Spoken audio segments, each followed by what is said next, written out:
Atenção, senhores ouvintes, atenção. Agora uma notícia que interessa a todo o povo brasileiro. Manifesto dos Pioneiros da Educação Nova exige renovação já, em todas as escolas do Brasil.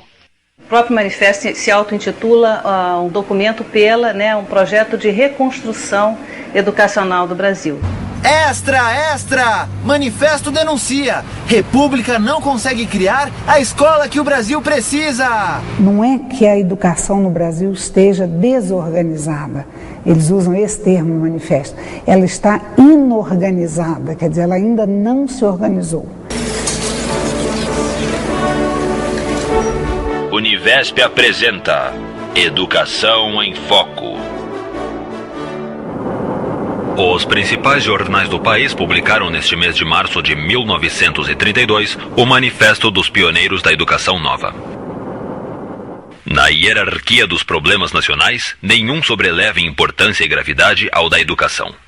Um ponto que o manifesto repete, e é um refrão o tempo inteiro, é que a educação tem que ser tratada da mesma maneira que os assuntos sérios estão tratados. A ciência evoluiu e a ciência da educação tem que evoluir. A chave para o progresso da sociedade seria, então, o pensamento racional e dominado pela ciência, que permitiria à população mesmo sair do estágio, como eles falavam, pré-lógico, irracional, e alcançar um nível de maturidade, de uma capacidade de planejar a própria vida, de interferir nos rumos da vida social de forma positiva, Dirigido ao povo e ao governo, o manifesto é assinado por 23 homens e 3 mulheres, educadores e intelectuais de renome, liderados por Fernando de Azevedo, Lourenço Filho e Anísio Teixeira, conhecidos como os 3 cardeais da educação nova. É impossível desenvolver as forças econômicas ou de produção sem o preparo intensivo das forças culturais e o desenvolvimento das aptidões à invenção e à iniciativa, que são os fatores fundamentais do acréscimo de riqueza de uma sociedade. O primeiro parágrafo é muito interessante, porque eles dizem a economia encontra o seu movimento, ela define o seu espaço, ela briga pelo seu lugar. E a educação, que é tão fundamental quanto a economia, pode inclusive parar a economia, não encontrou no nosso país ainda o seu espaço desta maneira. Então, se você pega o documento, você vê que em termos gerais, é um documento que está propondo a organização de um sistema nacional de ensino, As ideias dos pioneiros de 32 para a organização do ensino já estavam presentes nas reformas educacionais da década de 20. Essas reformas haviam sido feitas pelos signatários do manifesto, em vários estados da federação. Este período da educação brasileira recebeu do pesquisador Jorge Nagli o nome Otimismo Pedagógico. Foi aí que teve a grande introdução do movimento da Escola Nova, que vem desde o final do século XIX. Ele vinha vindo e ele ganha então muita força na década dos 20. O manifesto propõe a grande reforma, a reforma das reformas, como escreveram os pioneiros. Na época, o Brasil vivia a efervescência política, social, cultural do tempo da Revolução de 30, liderada por Getúlio Vargas e pela Aliança Liberal. Ouvintes de todo o Brasil, imagine agora viajar no tempo. Imagine que um dos pioneiros da educação nova pode se transportar para o futuro. Como estará a educação em nosso país? Será que algumas dessas ideias do manifesto estarão presentes nas escolas do século XXI? Veja só, por que os alunos não estão na sala de aula? Gostei de ver. Aqui, o aluno é educado de acordo com as suas aptidões naturais. Vejo que os alunos estão fazendo um trabalho em grupo, como nós pioneiros havíamos preconizado. Ora, o que temos aqui? Um símbolo da religião católica. Será que não alcançamos a escola laica? Alunos assistindo a um filme dentro da sala de aula. Isso é muito eficiente para o aprendizado. É como escrevemos. A escola deve utilizar todos os recursos formidáveis, como a imprensa, o disco, o cinema e o rádio. Traz princípios, valores, propostas, né, político-administrativas, concepções que rompiam com a estrutura que o ensino vinha tendo até então, né, um ensino voltado, um ensino elitista, um ensino descolado do meio social, né, um ensino, como eles chamavam, uma escola tradicional. Para raio do prédio, uma altura alta, e nós estivemos próximos. Com licença, desculpa interromper. Qual a sua graça? Ricardo. Professor, isso aqui é uma aula? É uma aula. É uma aula de geografia. O céu preto, né? Quanto que deu? 30 graus. 30, marca aí. Eu vou ler um trecho, professor, rapidamente, depois continuamos a atividade. É um trecho do manifesto que eu escrevi nos anos 30, que fala justamente sobre isso. Nessa nova concepção da escola, que é uma reação contra as tendências exclusivamente passivas, intelectualistas e verbalistas da escola tradicional, a atividade que está na base de todos os seus trabalhos é a atividade espontânea, alegre e fecunda, dirigida à satisfação das necessidades do próprio indivíduo.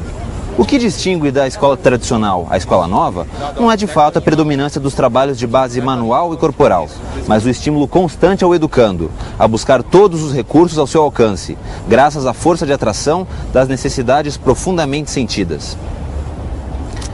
Realmente, eu acho que esse tipo de atividade dá um estímulo maior ao educando.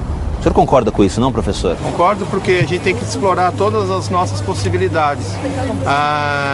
Aquela educação bancária que nós tínhamos, né, até alguns anos atrás, de professor ser o detentor do conhecimento e de chegar na sala e somente passar o conteúdo para o aluno, sem muitas vezes se importar se ele estava assimilando o conteúdo, é uma educação que já ficou um pouco para trás. Então o manifesto define o papel do Estado em relação à educação no país. O primeiro ponto que ele estabelece é que a educação é uma função essencialmente pública, ou seja, direito de todos, e para que ela seja aberta a todos, ela deveria ser responsabilidade do Estado. Então essa escola precisa, para ser aberta a todos, ela precisa ser gratuita, né, para que a população que não tem condições de pagar possa frequentar. Ela deve ser obrigatória, obrigação tanto dos pais em colocar os filhos na escola, quanto do Estado em prover os meios para que as crianças frequentem a escola. Ela deve ser baseada na coeducação. Meninos e meninas juntos, conseguimos a coeducação. E a laicidade, que é o primeiro ponto de destaque, a ideia de que a escola deve ser neutra, né? Ela não deve constranger ninguém a seguir qualquer tipo de crença ou religião. Ora, o que temos aqui, um símbolo da religião católica. Será que não alcançamos a escola laica? Olá, bom dia. Tudo bom? Tudo bom, professor? Qual a sua graça? Rosângela. Eu estou conhecendo a sua escola e me chamou a atenção que eu vi que há um crucifixo ali na outra sala e vejo também que tem uma imagem religiosa. Isso. Essa escola segue alguma doutrina religiosa? Não. É que eu acredito assim, essa imagem é minha, eu ganhei de uma professora e eu sou devota de Nossa Senhora, então eu deixei. E ali a gente acredita assim que estamos sendo abençoados pelo espaço todo, mas não é por nenhuma doutrina, não seguimos nada. Quando ele fala das capacidades biológicas, eles estão querendo contrapor, né, a essa diferenciação por classe social a hierarquia das capacidades, né? Eles acham que a escola, o fluxo, né, da educação escolar proporcionado pelo Estado, né, proporcionado pelas escolas públicas, deveria garantir aos alunos a progressão até o último grau, até o nível superior. Mas essa progressão não seria obrigatória, ela ficaria subordinada às capacidades de cada um. A educação deixa de constituir um privilégio determinado pela condição econômica e social do indivíduo para assumir um caráter biológico, com que ela se organiza para a coletividade em geral, reconhecendo a todo indivíduo o direito a ser educado até onde permitam as suas aptidões naturais, independente de razões de ordem econômica e social. Isso acontece aqui, professora? Sim. De que forma?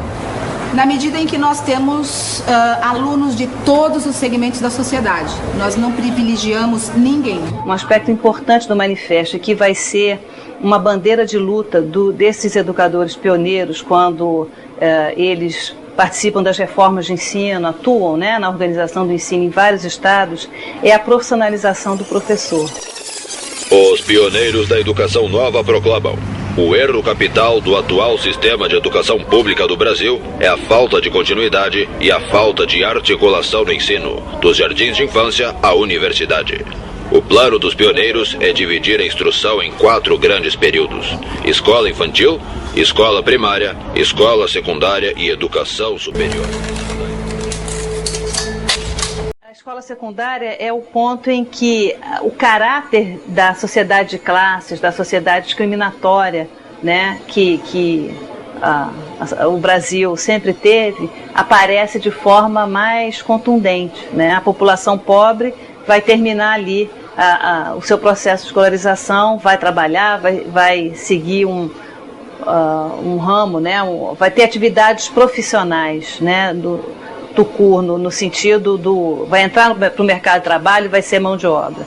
E as elites teriam, então, a partir da educação secundária, uma formação geral, humanística, que permitiria que elas continuassem os estudos em nível superior, e aí mesmo o manifesto reconhece, é o ensino superior que forma as elites, né, as elites dirigentes, as elites mais capacitadas para conduzirem o país, para interferirem nos rumos da nação. A educação secundária deveria romper com esse caráter, com a separação, né, entre a educação humanística para as elites e uma formação técnica profissional para o restante da população. Estamos chegando ao final de nossa transmissão. Vamos terminar com uma reflexão para os senhores ouvintes.